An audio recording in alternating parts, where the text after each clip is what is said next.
อ๋อค่ะมาส่งพี่น้องได้ดังเสียงและอุ้ยก็อุ้ยเซที่เข้ามาด้วย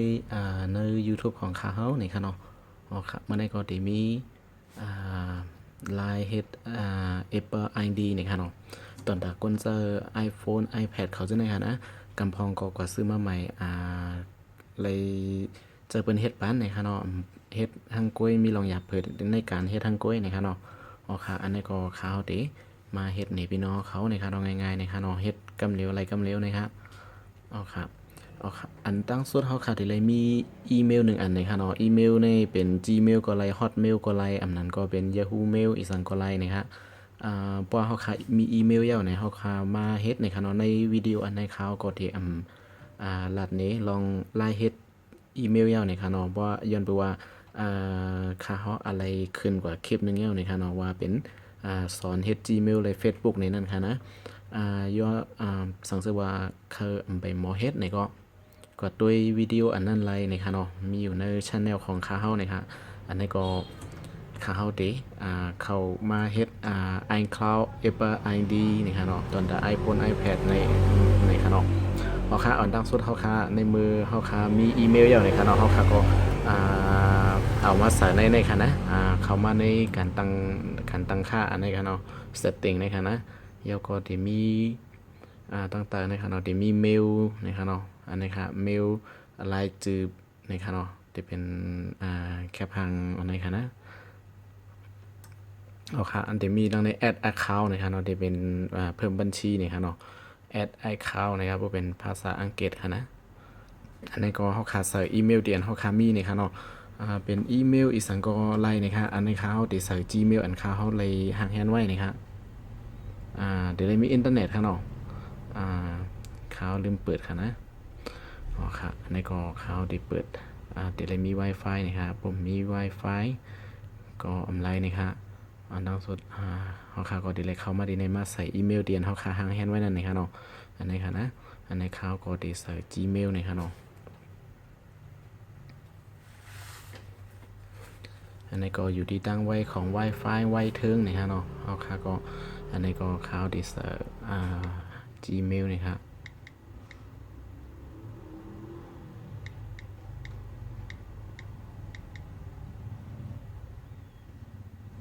นี่ครับเนาะ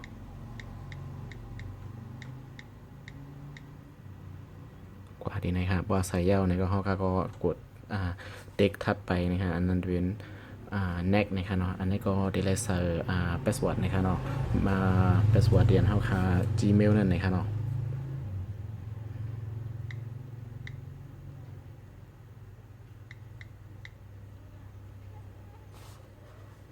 จำกันนะ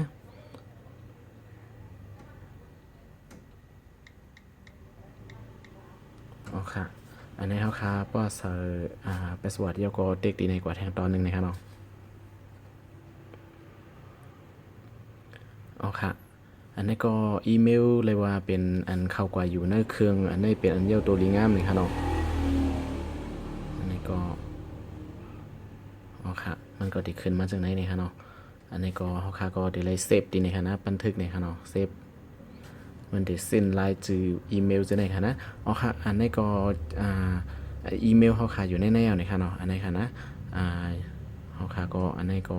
ไปเอาตัวรีงามในก็เขาค่ะมาเฮ็ด iCloud กันนะคะเนาะ Apple ID นะคะ Apple ID นะคะเนาะ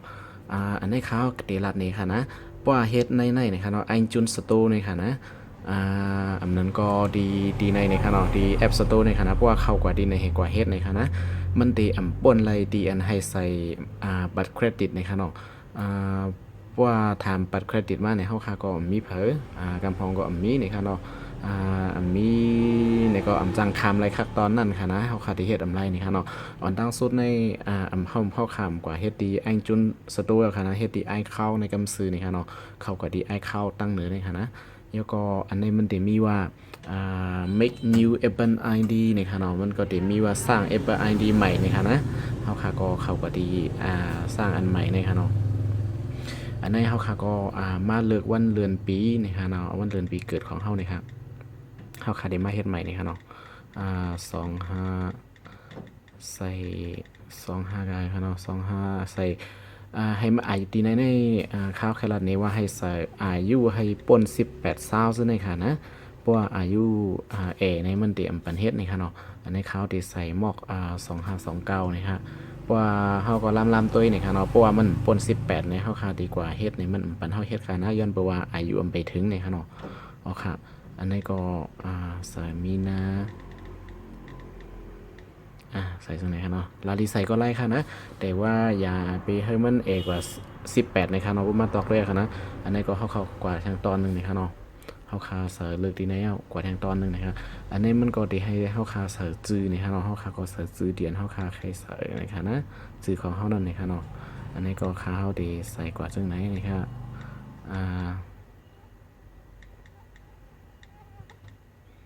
เอาค่ะอันนี้ก็เพราะว่าเข้าคาเสือจื้อเสือ2 แถวในยาวนะคะนะเฮาขาดได้เลยแบ่งจื้อเฮาขาดเสือ1 ตี 1 ตัวนะคะเนาะสมมุติว่าเฮาขาดเสือแถวดังหรือหลายๆก้อยในอำไรค่ะนะได้เลยใส่ซึ่งไหนครับก็ยกก็กวาดแทงตอนหนึ่งค่ะเนาะเอาค่ะอันนี้ก็ใช้อีเมลปัจจุบันนะคะเนาะใช้อีเมลอันเฮาขาใช้นั่นนะคะ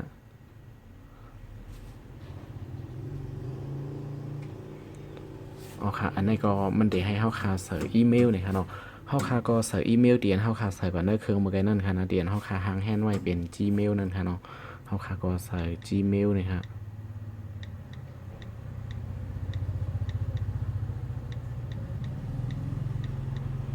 อันเฮาคาเสิร์ชอีเมลนี่ค่ะนะเพราะว่าเฮาคาเสิร์ชที่ในเสียเฮ็ดไหนมันได้ส่งหมายลับ6 ตัวกว่าที่อีเมลเฮาคานั่นนี่ค่ะเนาะเฮาก็ได้เลยกว่าเอาอีเมลหมายลับ6 ตัวนั้นมาใส่ที่ในยืนยันคอนเฟิร์มแทงกำนึงนี่ค่ะเนาะอันนี้ก็เฮาคาใส่อีเมลเฮาคาที่ไหนค่ะนะเดี๋ยวก็ติ๊ก next ถัดไปนะคะอ๋อค่ะอันนี้ก็ที่ให้ใส่พาสเวิร์ดนะคะเนาะหมายลับที่อันเฮาคาที่เลยตั้งเป็น Apple ID นั่นค่ะนะ Apple ID นะคะอันนี้เขาเคยฟังนะคะเนาะเดี๋ยวก็ได้ลัดนี้นี่ค่ะพวกใส่เข้ากว่าตัวแล้วนี่ก็แต้มจอมกูกัมในค่ะเนาะกูลืมในค่ะสังเกตว่าพี่น้องเขาเฮ็ดยาวตัวยาวก็ทำลืมปลากำเหนียวในได้ก็พี่น้องเขาที่เฮ็ดซ้ำแล้วในค่ะเนาะยาวก็กว่าขายนี่ก็เปิ้นเอายาวค่ะนะเดี๋ยวเลยด้วยลีเซส่งไปเฮ็ดในค่ะเนาะสังเกตว่าเฮาคาเฮ็ดยาวก็ลืมให้เอาออกขึ้นนำไรในได้ก็ขายที่ใดก็เปิ้นซื้อนะคะยาวก็เพราะว่าเฮาคาล่างเครื่องในมันดีกว่าคำดี Apple ID ดีนั่นเสียเฮาคาก็เตรียมต้องหมายลับเสริมมันพาสเวิร์ดมันเสริมมันนะคะเฮาคาก็จังเฮ็ดจังหือนะคะเนาะหรือเสเก็บไว้หลายๆนะคะเรียนก็เตรียมแล้วนะคะอันในขอย้อนฟังได้ว่านะคะเนาะใส่กว่ากำแล้วนี่ก็เต็มลงเจกำนั่นนะคะผู้กลุ่มต้องนะคะเนาะแล้วก็คัดเจออย่าไปลืมนะคะเนาะอันในเขาเดี๋ยวรัดในดีแต่ได้ใส่พาสเวิร์ดหมายลับดีแน่ๆรหัสผ่านนะคะนะที่ไรเป็น A B C แล้วก็1 2 3 4ในล่อกันในค่ะเนาะเขาได้ก็ตีเอาที่เขาที่เขาใกล้เฮ็ดยำใกล้เฮ็ดได้ตีเอาตัวอักษรอันนี้นะคะเป็นตัว A B C ใน1 ตัว2 ตัวนี่ค่ะเนาะตัวอันตั้งสุดตัวใหญ่เดเลยเป็นตัวใหญ่ค่ะนะใจตัวเล็กค่ะเนาะเอาตัวใหญ่ตัวหนึ่งนะคะเนาะเพราะว่าใครให้มันป่นนะคะนะอันนี้ลองใหญ่ค่ะนะเพราะเขาคาเจอ1 2 3 4ละลายก็มันเอาค่ะเจอ A B C D ในละลายก็เอาเลยค่ะเนาะเดเลยเอาล่อแรกกันนะคะยกก็ล่อแรกเสียมกะตัวอักษรเขาค่ะนั่นเอาก็ไว้ในกลางก็หรือไว้กำลื่นก็หรือเดเลยเป็นตัวใหญ่ตัวหนึ่งนะคะเนาะอันนี้ขาเขาได้ดีดีนะคะเขาดีเลือกเป็น S ตัวใหญ่ตัวหนึ่งนะคะเนาะอันนี้ค่ะนะเดลเต็กอันนี้เป็นตัวใหญ่ค่ะนะเขาได้เลือก S ตัวใหญ่ค่ะนะตัวหนึ่งค่ะนะแล้วก็ดีเซอร์เลขตามหลังมันนะคะเนาะ1 2 3 4 5 6เอียงก็ว่ากันกว่านะคะเนาะอันนี้ก็เขาดีเซอร์นะคะอันนี้เอานะคะเนาะ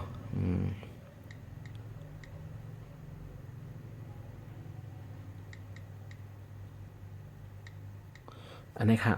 ดีเลยใส่ตำเอกว่า8 ตัวนี่ฮะเนาะเขาค่าใส่8 ตัวนี่ฮะนะเจ้าหนังข้าวคาว่านั่นน่ะมีตัว A B C ตัวเลยตัวหนึ่งเป็นตัวใหญ่1 ตัว2 ตัวก็ไล่3 ตัวก็ไล่นี่ฮะเยาก็ตีมีตัว1 2 3 4ในเขามาล้อนี่ฮะเนาะใส่2 แถวค่ะนะอันนี้ก็ยืนยันคอนเฟิร์มแทงกำหนึ่งนะคะใส่ให้มันเหมือนกันตั้ง8 ตัวนี่ฮะเนาะ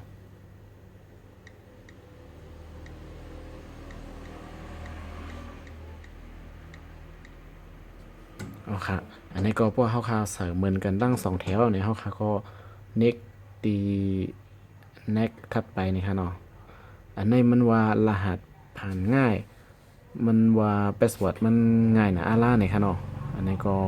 เพราะฉะนั้นในค่ะเฮาก็ได้ใส่อืมใส่น้ำอินนะครับใส่มันว่าง่ายนะอาล่ามเอาเนี่ยค่ะนะอันนี้ก็เขาได้ใส่อืม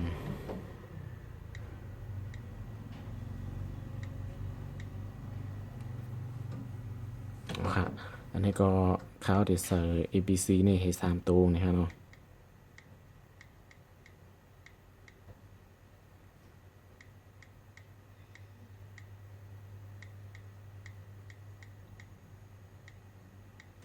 ค่ะอันนี้ก็เขาคาใส่นะครับเนาะปุ่มไรนี่ก็เขาคาเปลี่ยนใส่ติ๊กๆนะครับเนาะปดใส่กว่ากูกัมเนี่ยเดี๋ยวเลยจดแต้มลงซีกูกัมเนี่ยฮะปุ่มเช่นนั้นกูลืมเนี่ยครับเนาะใส่2-3 อัน3-4 อันใส่กว่าเช่นนั้นยอกำมาเฮ็ดยาวมุงเอากว่าหมายรับอันเลยนะครับยอก็มันยาวเฮ็ดยาวตัวนี่นั้นเฮาคาก็เดมต้องว่าเอาตัวเราใส่นี่ครับเนาะกำมาเดมีปัญหานี่ครับกำลืนมานี่ครับเนาะอันนี้ก็ฟังถึงอย่างน้ำๆนี่ครับถึงซื้อว่าเฮ็ดด้วยนี่ครับเนาะอันนี้ก็ว่าใส่ยาวนี่ก็ข้ามกว่านี่ครับเนาะกำเนิดได้เขาใส่ ABC ใน3 ตัวนะครับนะแล้วก็ใส่ตัวเลขจอมนะครับเนาะ1 2 3 4จอมนะครับอันนี้ก็เลยว่าเอาก็เอานะครับเนาะเอาไม้รับเหรียญเข้าใส่นั่นเลยว่าจะอะไรนะครับนะแล้วก็ดีแน่ๆเดี๋ยวมี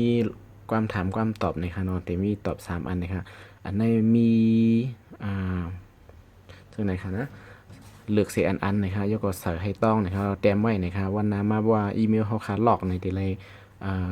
ใส่เสียแก้ปัญหานะครับเนาะอันนี้ครับสัตว์เลี้ยงตัวแรก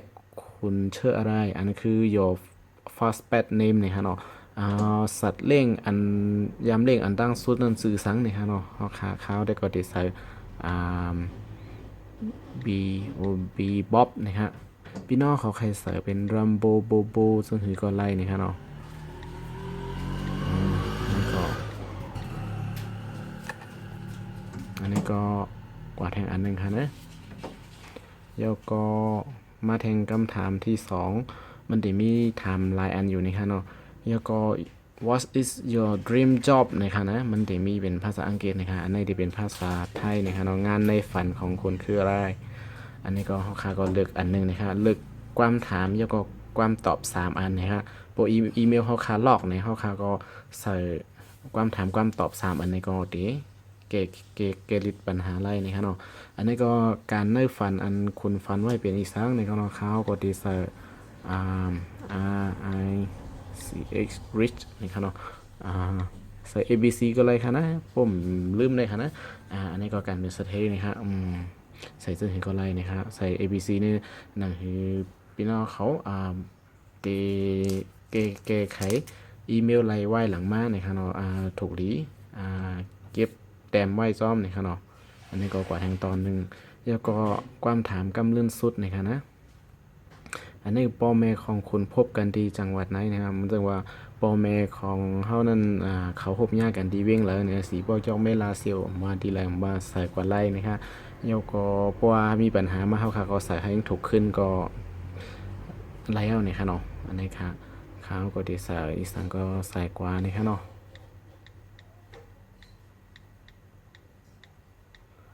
อันนี้ใส่เกียงใหม่ค่ะ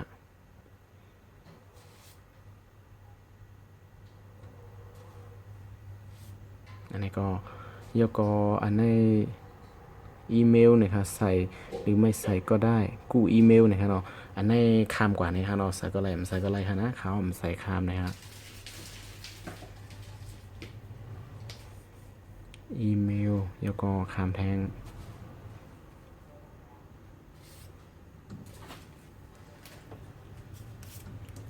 อ๋อครับอันนี้ก็เดี๋ยวเลยเด็กยอมรับ agree นะครับนะยอมรับ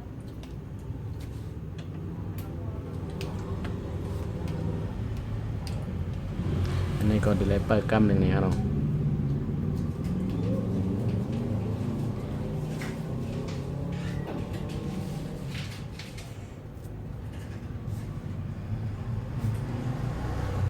อ๋อครับ มันก็ได้ขึ้นมาจากไหนเนี่ยคะเนาะอันนี้ก็เป็นอันยาตัวลีงามนะครับอันไปเย้าตัวในลีนี่ครับเนาะเป็นไอ้เข้านะครับอันไปเลยก็ใส่ในแอปสโตร์นี่ครับเนาะอันนี้ก็เปิดกำหนึ่งนะครับ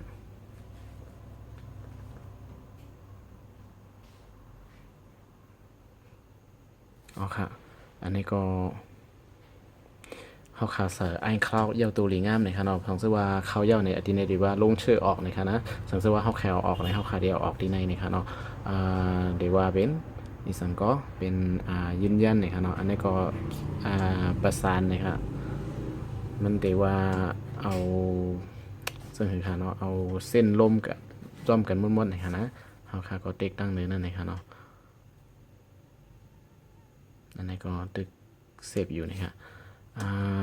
อนุญาตให้ใช้ตำแหน่งนะครับอันนี้ก็อนุญาตตกลงนะครับโอเคนะครับนะเพราะเป็นภาษาอังกฤษค่ะนะอ๋อครับอันนี้ก็เรียกว่าเป็นอันไอ้คลาวของเฮานั่นเป็นอันเย้าตัวลีงามในค่ะเนาะอยู่ในเย้าในค่ะนะอันดังสุดเพราะว่าเฮาขาเฮ็ดอันในเย้าในค่ะเนาะเฮาขาก็ส่งซื้อว่าติดโหลดแอปโหลดเกมในเฮาขามาเสิร์ชในไอจูนอันในแทงกำนึงในค่ะเนาะเฮาขาใส่เข้าว่าที่ในบึ๊บ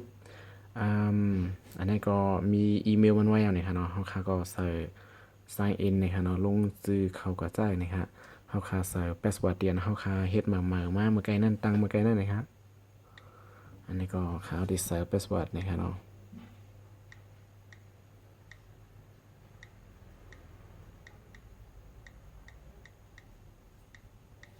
เอาค่ะอันนี้เฮาค่าก็ใส่อีเมลแล้วก็ใส่ password เตียนเฮาค่าตังมาเมื่อไกลนั่นนะครับใส่ให้เป็นอันเดียวกันเหมือนกันนะคะนะห้ามเตรียมอะไรลืมนะคะเนาะสังเกตว่าลืมแน่ๆปัญหาใหญ่กำซื้อนะครับ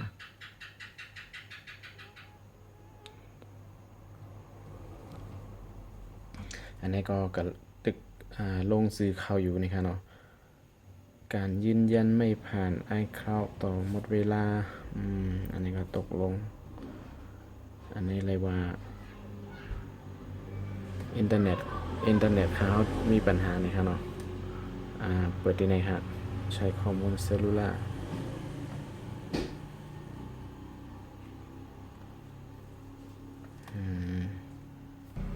ครับเมื่อไกล Wi-Fi มันหลุดนะครับเนาะเขาก็มาใส่ด้วยเหมือแทงนะครับมาใส่ในไอจูนสโตร์นะครับนะ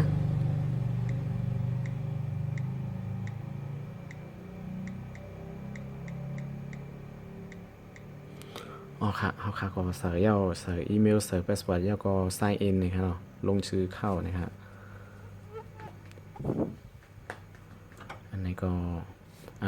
มันติดขึ้นมาจากไหนคะนะให้เขาตรวจสอบอันนั้นก็บ่เป็นภาษาอังกฤษมันติว่า review นี่ค่ะเนาะอันนี้เขาติเลยใส่ออนตั้งสุดในเขาติเลยใส่จังไหนคะนะตรวจสอบนี่ค่ะเนาะ review นี่ค่ะอันนี้มันติให้เขาใส่ซื้อถนนหนตั้งจังไหนคะนะแล้วก็รหัสไปรษณีย์จังไหนคะนะpostcode นี่ค่ะเนาะค่ะอันนี้ก็โปรแกรมหนึ่งนี่ค่ะเนาะมันอยู่ดี Wi-Fi ไว้นี่ครับอ๋อค่ะเพราะ Wi-Fi เขาไว้นี่ก็ดีว่าอยู่นี่ครับเนาะอันนี้ก็ว่าเขามาดีในเขาก็อยู่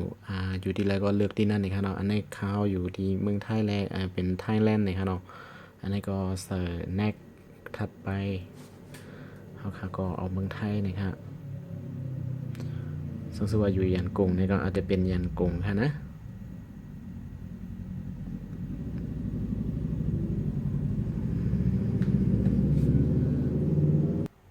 อ๋อค่ะ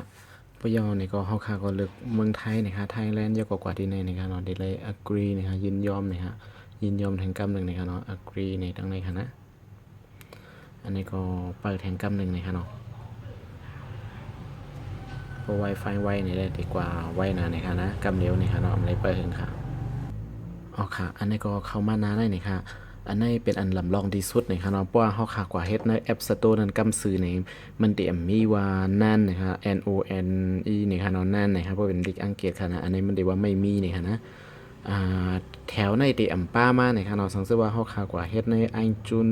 สโตร์ออนตั้งเนี่ยค่ะนะตีเลยก็เฮ็ดในไอคลาวด์นั่นออนตั้งก่อนเนี่ยค่ะเนาะเพราะว่าเขากว่าเฮ็ดในแอปสโตร์นั่นไหนมันได้มี3อันในก้อยค่ะนะมันได้มีป้าอันเตอร์ในเนี่ยค่ะเนาะแล้วก็มันได้ให้ใส่ หมายเลขบัตรเครดิตเจ้าในนี่ค่ะนะผมใจเจ้าหนึ่งในก็เครดิตนัมเบอร์นั้นเฮามีเนี่ยเฮาค่ะก็ได้คำไรนี่ค่ะเนาะอันนี้ก็เฮาค่ะก็เลือกมีในที่ไหนค่ะนะ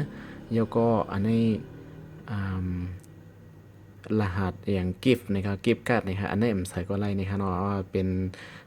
รหัสกิฟต์การ์ดส่วนลดอีกทั้งเจ้าในเพราะว่าเขาคาเตซื้อแอปในแอปสโตร์เจ้านั้นนะครับนะแล้วก็อันนี้ขึ้นคำต้นเนี่ยอันนี้ที่เลยเลือกปันดีในนะครับเนาะมิสเตอร์มิสซิสนะครับเนาะว่าเป็นลีกไทยเนี่ยก็จะเป็นนายนางนะครับเนาะเขาคาก็ว่าเป็นคนใจเนี่ยก็เลือกนายว่าเป็นผู้หญิงเนี่ยก็นางนะครับนะว่าเป็นภาษาอังกฤษเนี่ยมันก็จะเป็นมิสเตอร์เล็กยก็จะเป็นมิสซิสนะครับอันนี้ก็เย่าโตนะครับแล้วก็นายเนี่ยก็เลยก็ซื้อเนี่ยก็มันเข้ามาทางกล้วยนะครับเขาคาที่ไรใส่ตีอยู่นะครับเนาะใส่ซื้อหมายเลขกาหือนะครับเนาะใส่ลาลีใส่อะไรครับนะอันนี้ก็เขาดีใส่จำด้วยว่า35/2/3/6อย่างก็ใส่กว่าในคานอสังเกตพี่น้องเขาอยู่เมืองมันเฮ็ดในใครเลือกเป็นเมืองไทยในอีสังเกตในฮู้ในก็กว่าเอาตีอยู่กงมณีเบิ้นเซติตี้นั้นก็อันเป็นป้ามาดีเนอร์ขมุนตั้งกินจนนั้นใส่ก็ไล่นะครับสังเกตว่าที่เฮ็ดระดับเมืองไทยกันนะเพราะว่าเป็นจือเซนตาสายตั้งมันได้เลยถูกในคานอสังเกตว่าเฮาค่ะฮู้จักดีกว่าใส่จือสังในค่ะนะเพราะอยู่เมืองอังกฤษเจ้าไหนได้ก็ฮู้ค่ะนะจำกว่าด้วยว่าของเมืองเลยก็ได้เลยใส่ให้จือถนนหนตั้งเบิ้นถูกนะคะ35/2อันนี้ก็เดใส่ใส่ลาลีใส่ก็ไล่นะครับเนาะใส่จือสตริกเองก็ไล่นะครับเนาะใส่จังไหนก็ไล่นะครับเนาะแล้วก็อยู่ใส่ซื้อแล้วก็อย่าใส่เมืองใส่ตีอยู่นะครับเนาะอำเภอในจะเป็นเมืองมันเป็นในห้องอย่างครับโปรวินหรืออีสังอย่างจะไหนนะครับนะมันถึงในข้าวก็ได้ใส่เก่งใหม่นะครับเนาะใหม่แล้วก็อันนี้จังหวัดในก็จะเป็นขยายนะครับเนาะมีอยู่ในขยายนะครับเพราะเป็นเมืองมันนะครับนะมันจะมีมันจึงว่าเขาเป็นอยู่เวงสีป้อนะครับเนาะเป็นขยายยอกแม่อันนั้นก็เป็นอยู่เซียนวีเป็นขยายลาเซียวเจ้าในขณะจีตอนจีเมืองนะครับมันจะมีเจ้านั้นนะครับเนาะอันนี้ก็เลือกข้าวในก็ได้เลือกเกี้ยงใหม่นะฮะอันนี้ก็ได้เลือกมันจะมีให้เลือกนะครับนะสังเกตว่าข้าวคาใส่ยันกุ้งในเมืองมันในก็ได้มียันกุ้งยันดีละนะครับเนาะเดี๋ยวกล้วยกาเมืองมันได้ข้าวย้ำเฮ็ดด้วยนะครับเนาะจ่องมันไหลไปหู้นะครับอันนี้ก็ยก็จะมีโปสโกกนะครับนะอันนี้ก็5 โซน 2 โซน5 โซน 3 โซนใส่กว่าไล่นะครับเนาะอันเป็นโปสโกกของเมืองไทยนะครับสำหรับพี่น้องของผู้นี่ก็Thailand โปสโกกนี่ก็พิมพ์ป้อหาใน Google นี่มันก็อาจจะมีอยู่นะครับโปสโกกนะครับมันจะว่าเป็นเกี้ยงใหม่มันได้5 โซน 3 โซน5 โซน 2 โซนอย่างเงี้ยก็ว่าเป็นจังหวัดอื่นนี่ก็ได้เป็น5 โซน 6 โซนอย่างโหคานาะมันก็ได้มีทั้งแผงทั้งมันนะครับหาด้วยในตีส่งของที่อันคำมุ่นตั้งกินอย่างจะในอันเป็นขายอยู่นั่นก็อัปเดตมีติดมาบางอันบางเจอบางรองนะฮะสังเกตว่าอยู่ดีนะครับสังเกตเป็นก้นอยู่ในเมืองไทยเนี่ยก็เอาทะเบียนบ้านที่อันเฮาคายอยู่นั่นที่อยู่เฮาคายอยู่นั่นใส่กว่าย่ำซื้อก็ไล่นะครับเนาะอันนี้ก็ขาวที่ใส่5 โซน 3 โซนนะครับแล้วก็ใส่เบอร์มือถือนะครับเนาะอันนี้ก็ลาลีใส่ก็ไล่นะครับแต่ว่ามีลองหยาบมากในเฮาคาเกลีดำไรครับเฮาคาเอาเบอร์เบิร์นใส่กว่านะครับเฮาคาเอาเบอร์เฮาใส่หมายเลขโฟงเฮาคาใส่นั่นเด้ดีที่สุดนะครับเนาะอันนี้ก็ค่าเฮาที่ใส่09ลาลีใส่เบอร์เก่าค่าเฮาเป็นไรเจ้านะครับเนาะ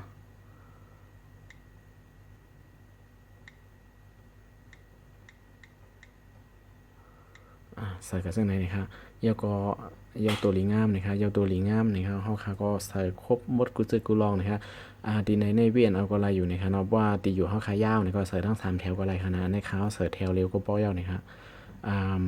ป้อยาวก็เด็กถัดไปนะครับแนกในที่ไหนนะครับเนาะสังเกตว่ามันถูกในขณะเดียมมีปัญหานะครับนะสังเกตว่าพี่น้องเขาใส่พิษเสียตีเจ้าในมันได้ออกแรงๆนะครับเนาะดีละไปไล่ใส่ในก็มันได้แรงๆนะครับนะมันได้ขึ้นมาแหลงกำซื้อนะครับคาตะกอดีเลยแก้ไขดีเลย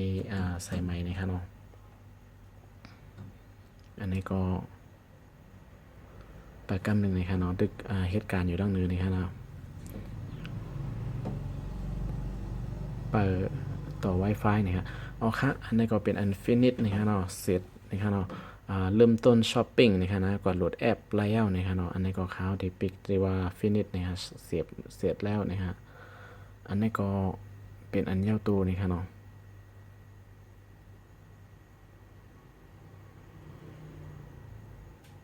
เอาค่ะ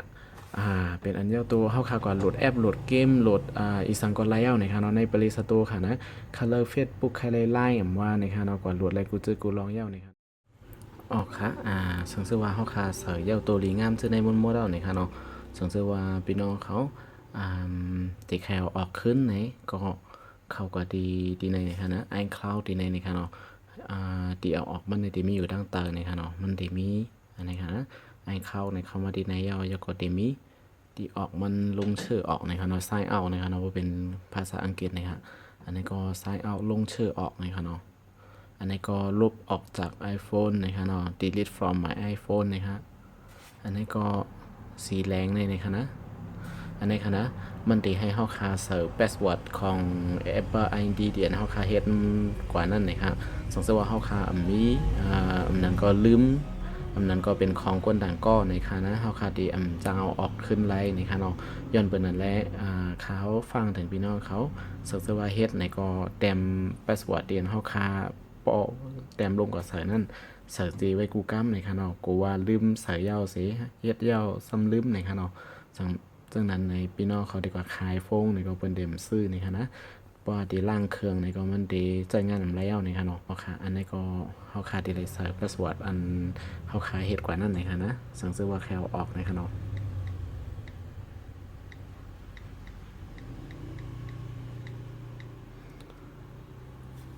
อ๋อค่ะอันนี้ค่ะเขาคาเสิร์เพราะว่าเสิร์พาสเวิร์ดอันเขาคาเฮ็ดนั่นเย้าตัวดีงามในก็ปิกดีนี่ค่ะเนาะอันนี้ก็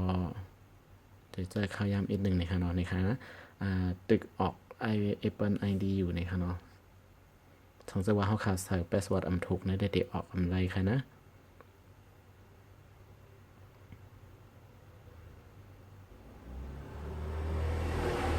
อันในลำลองที่เป็น iCloud ในค่ะนะเพราะเป็นในแอป Store นั่นได้ก็เป็นซังในค่ะเนาะ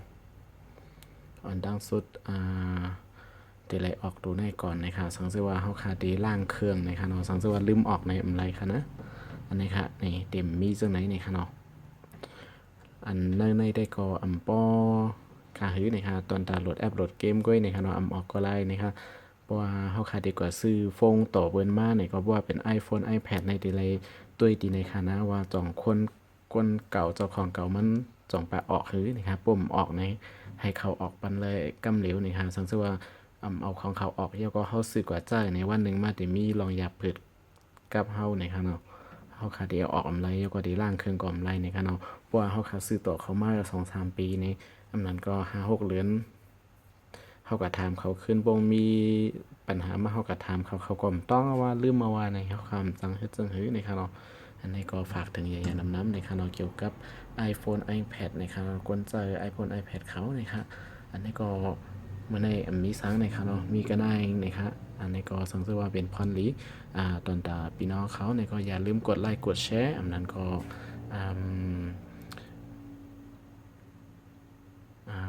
กดไลค์กดแชร์ปันข่าวอีกนึงนะครับเนาะอันนี้ก็เป็นกำลังใจนะครับเป็นเอ็นแห่งใจนะครับสังเกตว่าวันนามามีวิดีโอเหมือนมามีตัวทบเหมือนซึ่งฮื้อในก็เดี๋ยวเอามาขึ้นให้พี่น้องเขาไหลหันแทงนะครับเนาะมุงมองไปตัวแทงวิดีโอคลิปอันติมาหมากสีกัมนะครับหมากสงค่า